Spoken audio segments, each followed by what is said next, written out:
معنا الآن الرجل الذي آمن بقدرته وآمن بطموحه، الأخ العزيز والرجل الذي أدار المباراة بشكل استثنائي رغم الإصابات، رغم الأعطاب، رغم الضغوطات. اليوم هشام دكيك يعني لا يصعب وصف ما حدث. كنت رجال يعني 12 عام ديال العدب في كأس العالم ما مشاتش غير هكاك.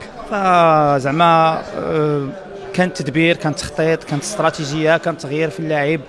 حنا عارفين ان خصنا القوه كلها غتكون عندنا في الشوط الاول. كنا بغينا ندبروا امورنا، جاو دوك الاهداف مزروبين في الشوط الثاني، امر عادي لانهم ضغطوا ولاو تيلعبوا بدو بيفو وحنا لعبنا بسته اللاعبين الشوط الثاني. هذه راه معجزه.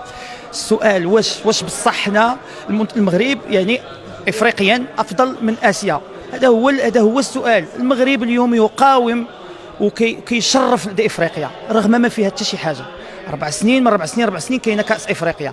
هاد الناس عندهم كل سنتين عندهم تشامبيونز ليغ، عندهم عصبه الابطال، عندهم الجهات، واليوم لعبوا بهذه الطريقه وبهذا المستوى. فالفضل كله تيرجع من بعد الله سبحانه وتعالى لا فيدراسيون اللي خلقت لنا واحد البطوله وهميه تمشيو نلعبوا مع منتخبات ونديروا مباريات وديه. وها هي الفائده ديال دوك المباريات اللي كانوا، هي اللي خلاتنا اليوم راحنا مع الثمانيه الاواخر في اللي غيبقاو. واهم شيء 16 فريق من 16 قاره من قارات مختلفه مشاو بحالهم. هذا شرف كبير للمغرب. هشام بكل صدق ما قدرناش نتبعوا المباراه حنا اللي كنا بعاد، فاذا به انت اليوم كيفاش هذاك الاحساس وانت كتشوف فريق وطني يقاوم بتدبير من خبير من خبراء كره القدم على المستوى العالمي؟ كيف ادرتم الضغوطات النفسيه في الجوله الثانيه؟